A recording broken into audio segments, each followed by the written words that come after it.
going on, everybody? Welcome back to Talkin Sports with Jake. Hope you're all doing well. So, no studio for a little while, for the next 6 weeks or so, to be honest. So, I'll be on Zoom for a little while. I'll pretty much go over my schedule for the most part. You never know, it might change. Before I know right now, it shouldn't change, but that's possible. We'll see what happens. But I'll go over everything at the end of what things are going to look like for the next 5-6 weeks or so. But first, we got to talk about the major piece of sports news that happened a couple of days ago. Shohei Ohtani, the league's best player in baseball, has signed with the Los Angeles Dodgers a 10-year deal worth $700 million. $700 million. And I still can't wrap my head around a guy getting $700 million. Obviously, there was day prior, so many things going on saying, oh, there was a report that he was signed with the Blue Jays. Then there was reports saying, oh, no, he wasn't. Then that guy, Morosi, said, oh, yeah, he's on a flight right now to Tampa. Then Bob Nightingale came out and said, not true. He is still at home in Southern California. And that was confirmed by, Rosenthal and all the other big guys like that. It was all this back and forth, but eventually it was like nothing. And then the next day, it came out that he had signed with the Dodgers. So, Morosi pulled the John Heyman. John Heyman, of course, last year said that Arson Judge was signing with the San Francisco Giants. And then he said, oh, wait, never mind. No deal. Sorry about that. And, of course, a couple days later, he agreed to a deal to re-sign with the Yankees. But Ohtani is a Los Angeles Dodger. It's a huge deal. Obviously, the only time will tell if it's going to work out. He's going to be a DH only this year. He's not going to pitch this year. He's had Tommy John. He'll pitch in 2025.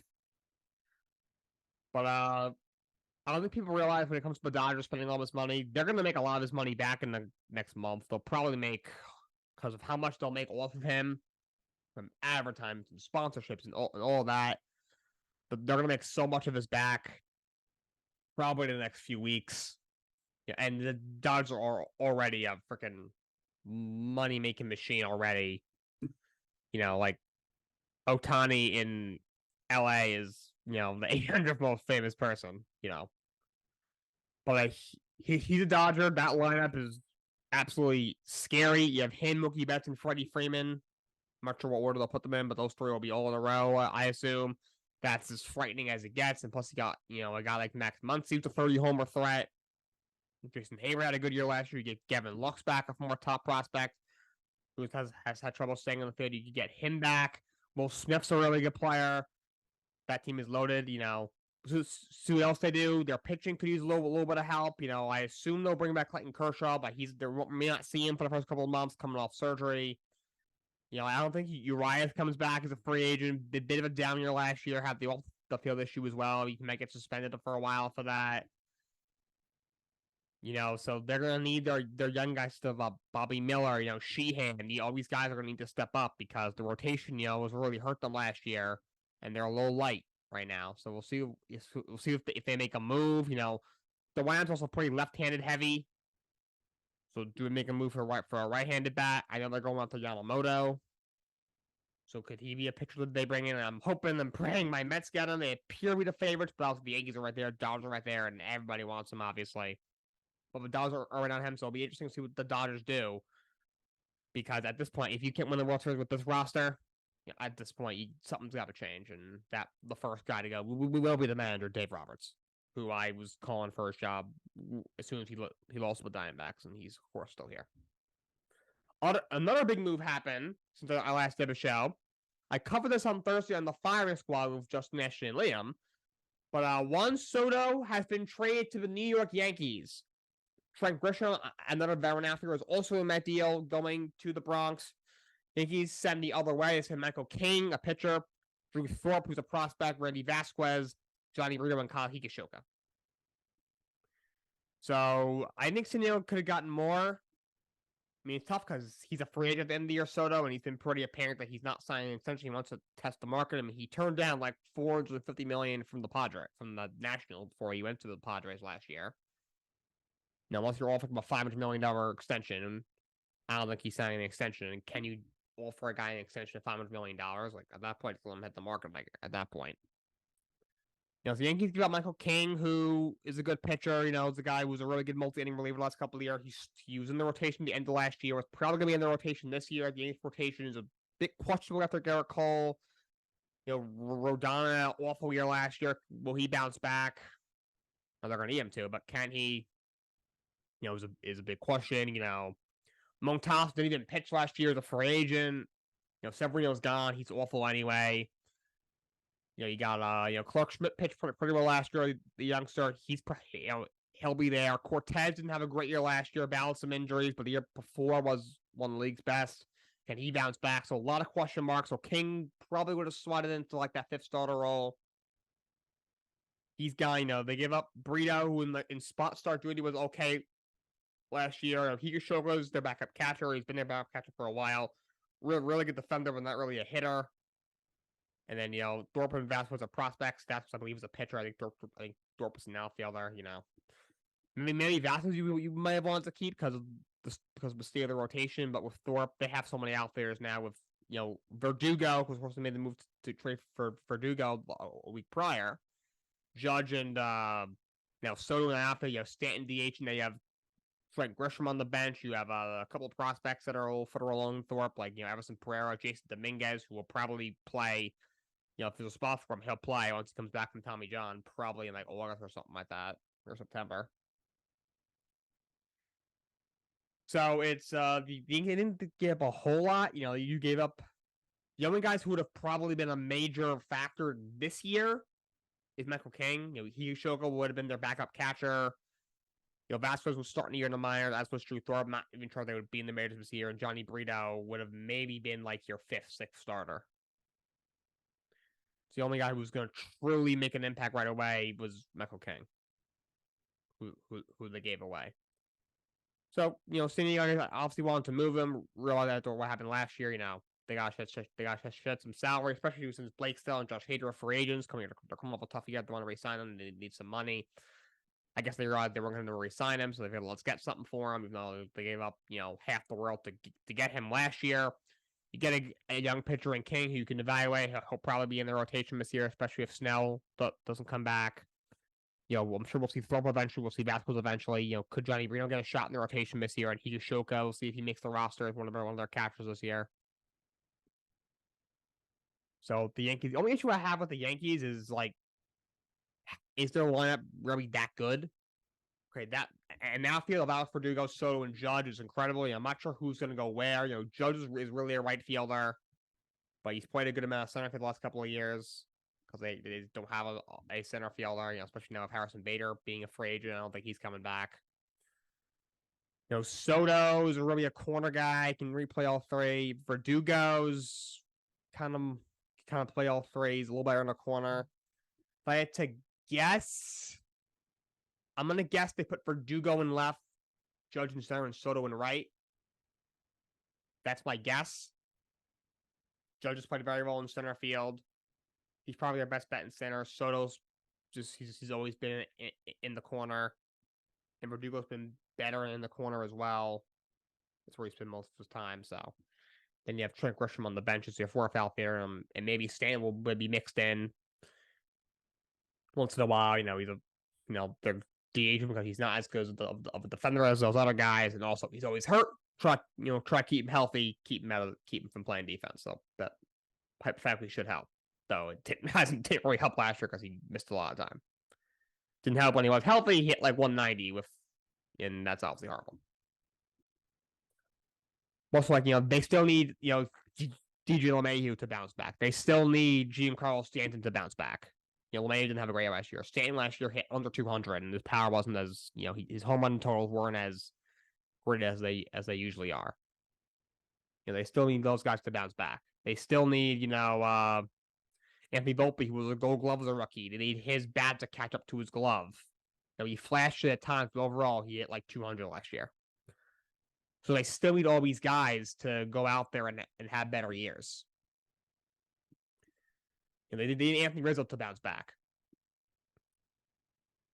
And like it's possible. I mean, DJ LeMahieu, I mean, he's not. I don't think he'll win a batting title, but like the year prior, he was like a 250, 260 guy. Stan, when healthy for the most part, has still been a guy that can mash 35 homers prior to last year. Obviously, health is another big question. Rizzo. I mean, Rizzo through the first like 2 months was hitting like 300 with power, and then he suffered a concussion. He tried to play through. That's when he fell off a cliff.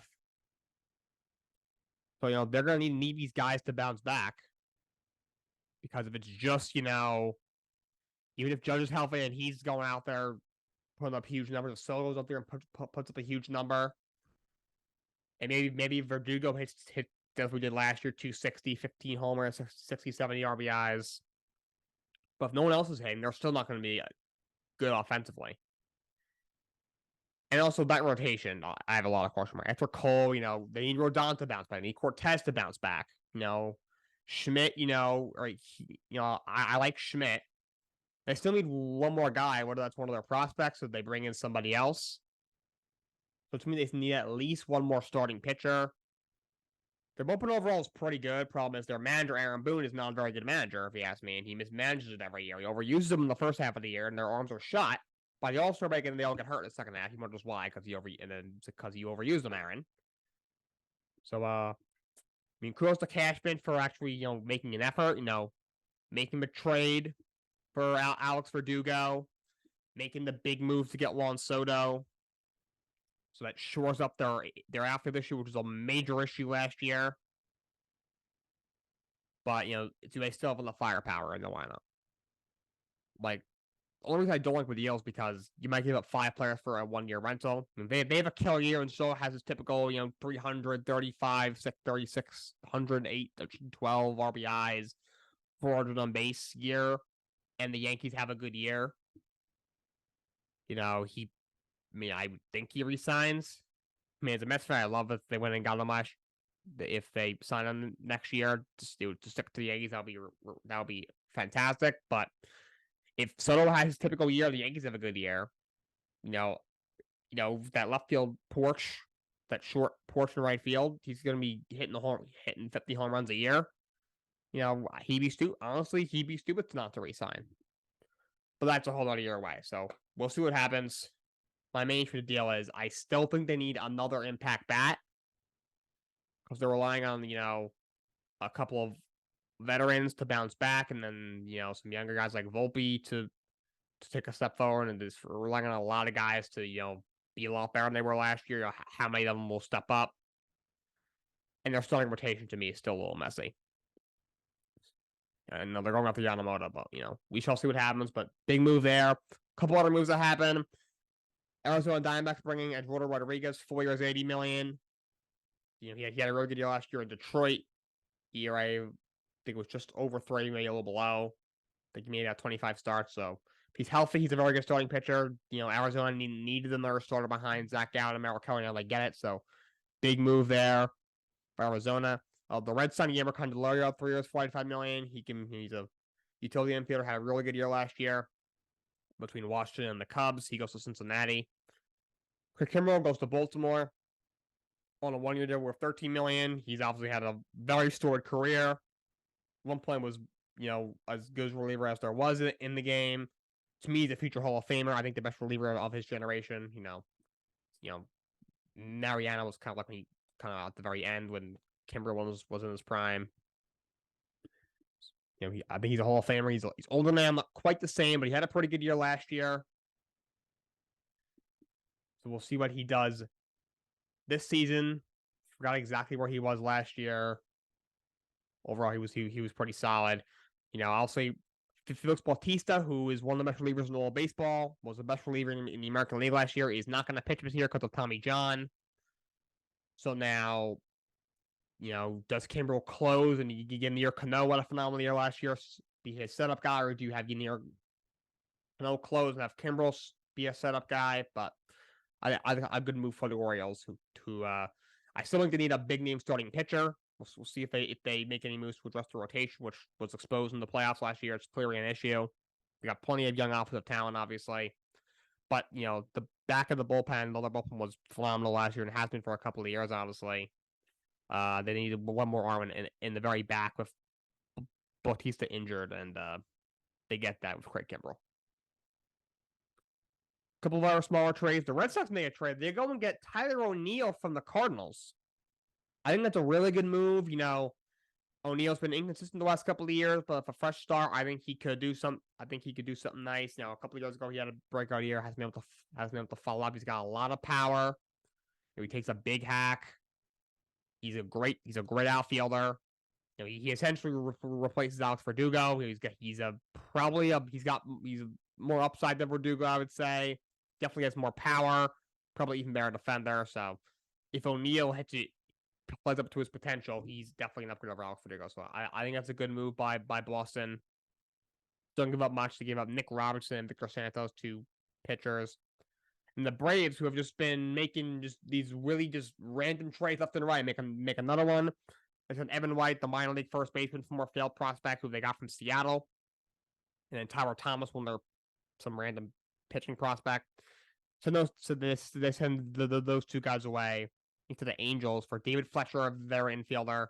Not much of a hitter, but a really good infielder, can play all over the field. And then Max Stassi, who will probably be their backup catcher.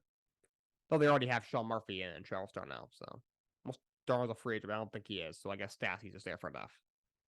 So another small trade for the Atlanta Braves. All right, it's all for baseball. The Lakers win the in-season tournament. They defeated the Indiana Pacers. As for the in-season tournament, a lot of people liked it. The ratings were very high. A couple of things need to be fixed. One, why throw up point differential? That's the stupidest thing I've ever heard. A point differential? What is this, the World Cup? This isn't soccer, where you score 2 goals every 3 weeks. It's the NBA. Teams score 120 points a game.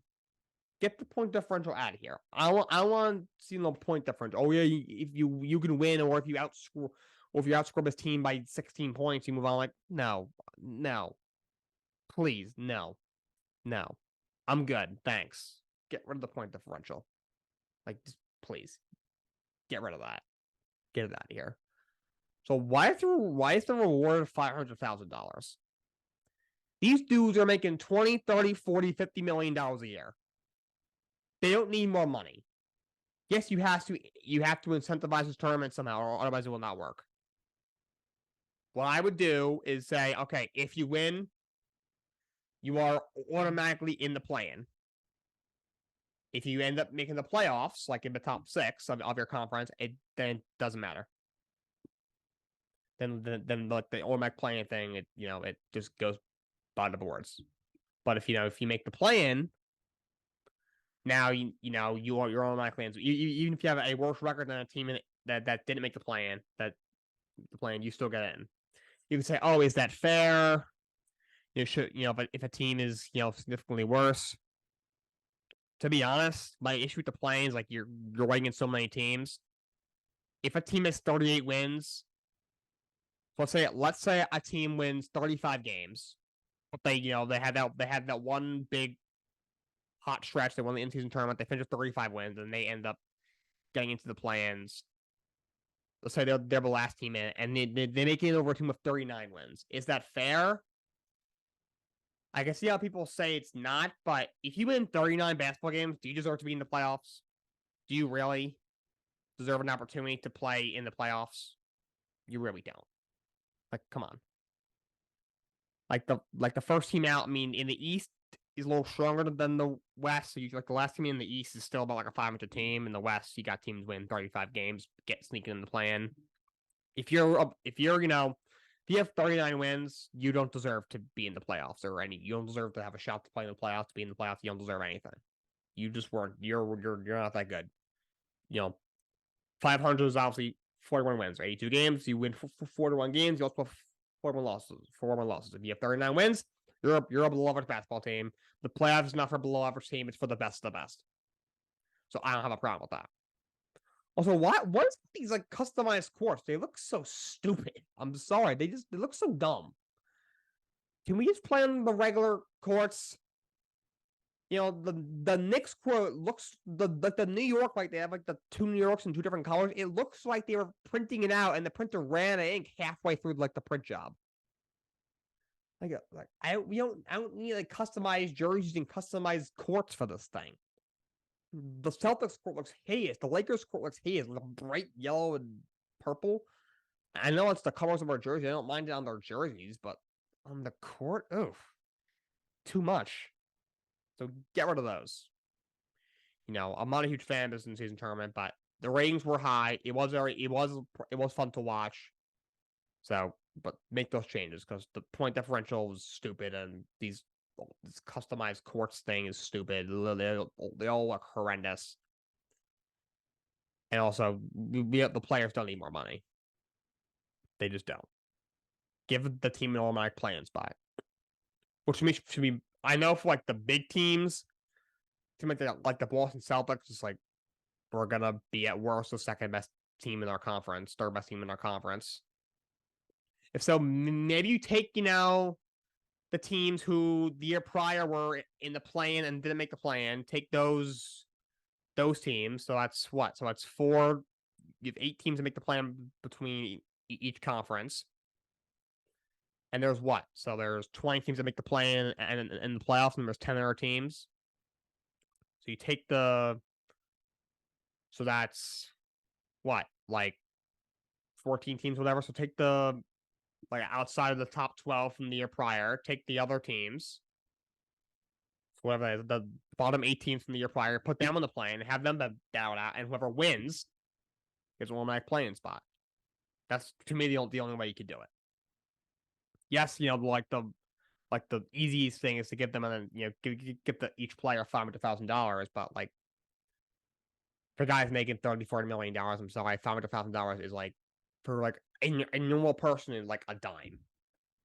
It's like if you told a normal person you win $1, like whoopty damn do. So that's my take on that. And by the way, Tyler Talbot is a dog. He is so good. What a performance by him this last few weeks. He should be he's gonna be all NBA this year. He is an absolute star. And by the way, Zach LaVine, remember a couple weeks back, he said a week or two ago he hurt his foot. It's going to take a little longer than expected. He's got some inflammation. That he's going to be out 3 to 4 weeks. So it might complicate things if the Bulls want to trade him at the trade deadline. And shout out to Jane Daniels, the LSU quarterback, for winning the Heisman. I did not have. He was not my pick. My pick was Michael Penix. I thought Penix had more of a case, but Daniels did have a phenomenal year. And I do think he deserved it. I think Penix deserved a little more. People are saying, is Daniels the worst Heisman of all time? I'd have to go back and look at every Heisman to see. I mean, he's not, the most glamorous one of all time. I mean, his team had lost 3 times. They were, maybe a top 20 team. But when Lamar Jackson went, Louisville wasn't great. Lamar Jackson also had a much better than Jane Daniels did. Not trying to compare the two. But I think Jane Daniels had an incredibly great year. Kind of flew under the radar. I think he'll be a really good NFL quarterback. And I'm fine with him winning the Heisman. So shout out to him. By the way, Braden Rice declared for the draft a receiver at USC. His father is Jerry Rice. So shout out to the Rice family. You'll be on possibly another Rice wide receiver in the NFL. By the way, John Rahm just signed a huge deal to go to Live Golf. 3-year deal for about $300 million. So he's making about $100 million a year to go Live Golf. The reigning Masters winner, and to me, I'm not sure where he is in the world rankings right now, but to me, he's the best player in the world. All right, so let's talk. So to do a little NFL recap. Of course, we get the 2 games tonight on Monday Night Football: Titans, Dolphins, and then Packers, Giants. Both were on 8:15. You can find both on ESPN Plus. Dolphins will be on ESPN. Packers, Giants will be on ABC. They're both the same thing. They're they're brother and sister company, both owned by Disney. But Titans, Dolphins will be on the ESPN channel. Packers, Giants will be on the ABC channel, and they're both on ESPN. Find them both on ESPN Plus as well. Yeah, the Bucks over the Falcons, 29-25. The NFC South is really bad. How in the heck the Buccaneers are in first place is just depressing. A big gift from Rashad White, 25 carries for 102 yards. Both teams aren't good. Desmond Ritter was god awful. You had Bears over the Lions, 28-13. Justin Fields, he played pretty well, 3 for 220 yards and a touchdown. I think he ran for over 50 yards. He's got to prove to the Bears that he's a franchise quarterback, or at least can be. Because the Bears are probably going to have the first pick in the draft next year. Their pick's going to be pretty high. I mean, they've been playing well lately. They're at 5-8. So they'll have 2 top 10 picks, if not 2 top 5 picks, including the first pick. They're going to have 2 picks in the second round. They may have 4 picks in the top 40. And if they're going to draft another quarterback, they'll trade Fields and get more picks for him. He can easily be replaced by a young quarterback in this draft. So he's got to prove to the Bears that he's worth keeping around. And Lions, they've been struggling. Jared Goff really struggled. Was only 20-35 for just over 160 yards, a touchdown, 2 picks. He's got like 8 turnovers the last 4 games. And he's got 5 interceptions against the Bears this year. He had 3 fumbles on Thanksgiving against the Packers. He's really struggling. And the Lions are now 9-4. They should definitely still win that division, but they're looking a little fraudulent right now. I like what they're building, and they're a good team, but they're not a great team yet. I was thinking about this the other day. I wonder, because Ben Johnson, the coordinator, who I love, is going to be a head coach next year, almost definitely. I wonder, is he just not focused right now? Because he had some really rough play calls against Green Bay, as did Dan Campbell. They scored only 13 points and had a couple turnovers against a really bad Bears defense. You had 3 turnovers against the Bears in their first matchup a few weeks back. Maybe he's just getting so caught up in all the buzz about him. Maybe he's more focused on snooping around who's going to get fired. Which job should he focus on? In a couple of months. Maybe he's working on like his interview skills and not I focus on the task at hand. Game planning the Lions offense for each week. Never know. But Bears for now on. Bengals over the Colts, 34-14. Jake Browning played really well. They're for 275, 2 touchdowns and picking them the 1 fumble. Joe Mixon had a nice game. Bengals 7-6, hanging in there. The AFC wildcard picture is literally wild. Chaos right now. Browns over Jaguars, 31-27. Both teams are at 8-5. Joe Flacco. Shout out Joe Flacco. I never thought I would see Joe Flacco being the starting quarterback of what's probably going to be a playoff team in 2023. For over 300 yards and 3 touchdowns, just the 1 interception and the 1 fumble. Shout out to him. Wow. Joe Flacco, who 3 weeks ago was sitting on his couch, wasn't even in the league, and now all of a sudden he's the starting quarterback of what's going to probably be a playoff team in the Cleveland Browns. Jeff Westford 8-5, Trevor Lawrence, those 3 picks. They did have 3 touchdowns as well. I'm not so dumb with Jacksonville Jaguars, Lawrence or not. First of all, I don't think he's playing with a high ankle sprain. If it inconsistent all year, they should still win their division, but I don't think they do anything in the playoffs. Got the Saints over the Panthers, 28-6. My God, that Panthers team is bad. Bryce Young, another awful performance. 13 of 36, I think he was, for 137 yards. He's been awful. Steve Tepper completely screwed that thing up.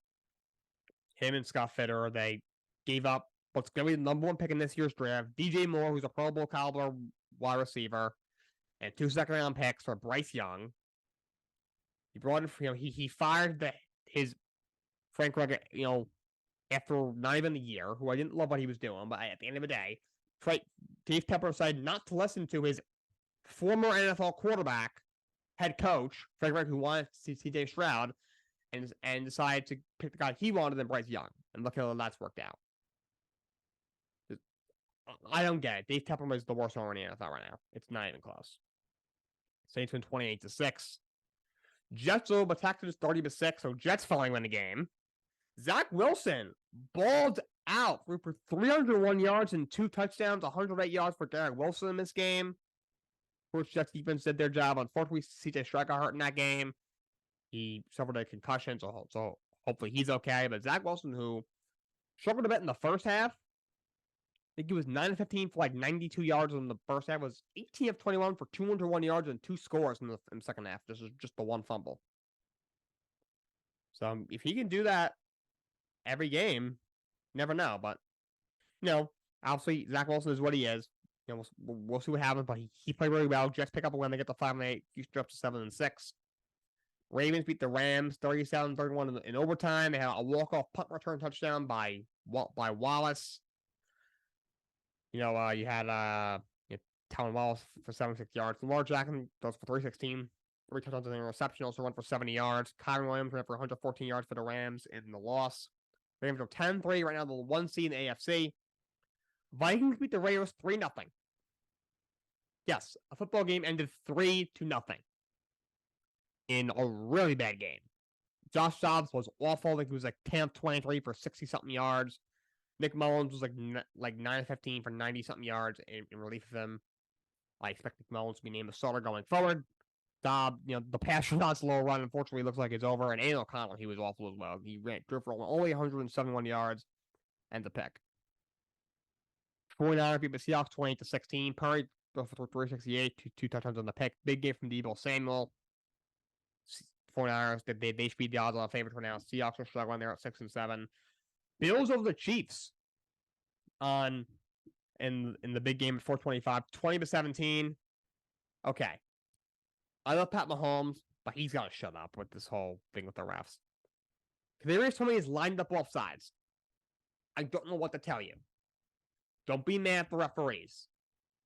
Be mad at your garbage receiver, Kadarius Toney, who's cost you God knows how many games this year for all the drops in week 1 against Detroit. Now this. Be mad at him for being a complete dope and lining up off sides. How are you lining up off sides as a receiver? How? I don't get it.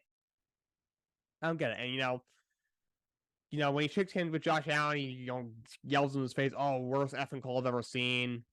Like, dude, come on. Have some class. And I love Pat Mahomes, my favorite player in the league. He's incredible. But come on. You're better than that, dude. Come on. You scored 17 points. Score more points. I don't know what to tell you. The Chiefs fall 8-5. And by the way, you got people saying, "Oh, he should have been warned." Referees sometimes will warn guys, but like, first of all, usually you have to ask, and you can do that. They'll like the one of the referees. I think it was the referee for the game, maybe like the head of the referees or something, or maybe one of the senior referees in the league. He released a statement saying, a lot of times they will, like, if it's so subtle, if it's like maybe like his toe is just inching over the line, they'll say, "Hey, back it up," and then they'll give him a chance.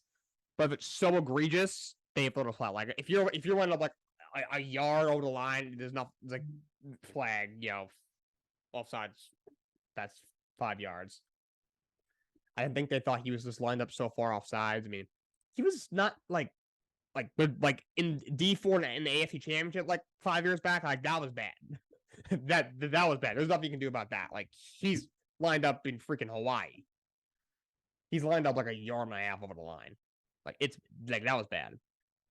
You could see like his toe. Like you got behind the blue line. Like that line's obviously not actually on the field. It's on TV just to show you where the line of scrimmage is. Same thing with the yellow to show you where the first down marker is.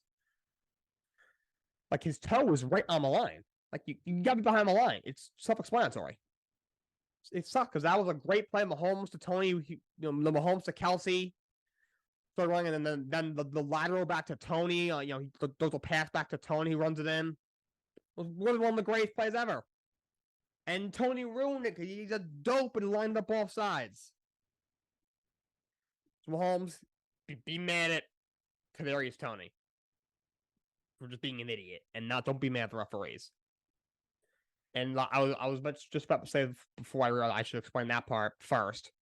On Get Up this morning on ESPN, they had Rex Ryan on. He said in 8 years as an NFL head coach, like referees don't usually like tell them about wide receivers. He said, if the referee knows like an offensive lineman is like a touch off sides, he said the coach will, he said the referee will say to him like, "Coach, you got to get your left tackle, you get your left tackles off sides," and he'll be like, "Hey, get outside," and he'll address it right away. He said in his 8 years as a head coach in the NFL, he never once had a referee go up to him and tell him your wide receivers lined up offside. Get him on side. And players can, like I said, players can ask the referees, "Hey, am I on side? Am I good?" And if they're on side, referee said, "You're good." If they're not, referees say, "No, you got to back up a few steps." But Kadarius Toney didn't ask. Andy Reid came out today and said he didn't ask the official. Toney should have asked the official, "Am I good?" And he didn't. Or just don't be a moron and line up behind the line of scrimmage like you're supposed to, like you've been taught to do since you were in junior high school. Like freshman high school football players who play on the high school team know this. And this guy's been in the NFL for like 3 years. I don't understand how you line up off sides. It's one thing if you jump early. All right, that's just a stupid mistake. But just to line up completely off sides, brutal. Yeah, the Broncos over the Chargers 24-7. Please, can we fire Brandon Staley? Please. Like, can we fire him? Like, actually. When is he losing his job? When? I will wait. Okay? I've been waiting, and I will wait some more. Please fire him. And the Cowboys beat the Eagles 33-13 on Sunday Night Football. Blew them out of the water. Dak for 271 and 2 touchdowns. Big game. Eagles struggled. They lost 3 fumbles. They're looking like frauds, getting blown up by the 49ers last week. And their defense is really struggling. They couldn't get pressure on Dallas all night. They were getting torched all night. Their defense is really struggling. So that's kind of the recap for Week 14 besides the Monday night games tonight. Before we go, I have a wild story that I have to share with you guys. So, I'm not sure if this name will ring a bell at all, but it definitely will. Because you wouldn't have heard of him, he didn't commit the act that he did. So, Amit Patel, no idea who the dude is. He used to work for Jacksonville Jaguars. He was he used to be the manager of financial planning and analysis for the Jacksonville Jaguars. So basically, he worked in the finance department. He worked in the finance department for the Jacksonville Jaguars. He worked there for a few years. He no longer does. He was let go in February. He was just charged with stealing $22 million from the Jacksonville Jaguars and spending it on multiple things such as a condo, cars, cryptocurrencies, gambling, and the watch. So the Jaguars, they gave Patel a virtual credit card that he could spend on business expenses, maybe flights. He's flying all over the country all the time. Maybe so paying for hotels, things like that. They gave him a virtual credit card. He was used for business expenses. He among the things he spent it on a condo in Ponte Verde Beach. The condo was worth over $265,000. Why you would spend $265,000 on a condo, I have no clue. He spent over $95,000 on a watch. He used a virtual credit card to buy a watch worth over $90,000. He bought a Tesla. The man used this virtual credit card that was supposed to be on business expenses for the Jaguars on a Tesla. He bought a Nissan pickup truck. He spent it on NFTs. The fact that you would even spend more than like $6 on an NFT is beyond me. He spent it on online gambling, sports memorabilia. He spent it on concert tickets, sporting event tickets. Dude just going to random sporting games. You know, he spent it on like private jets, like these like luxury hotels. He spent it on like a membership to some country club. He spent it on like a trip to a spa he took. Like, this was one of the most wild stories I've ever heard. The dude was supposed to be using his virtual credit card for like business expenses, and the dude's going out there. He's buying a Tesla. He's buying a other car. He's buying NFTs. He's going to a spa. He's putting himself up in these nice hotels, driving all these nice cars. Oh my god. He's going to games. He's going to these nice concerts. He's buying sports memorabilia. Wow.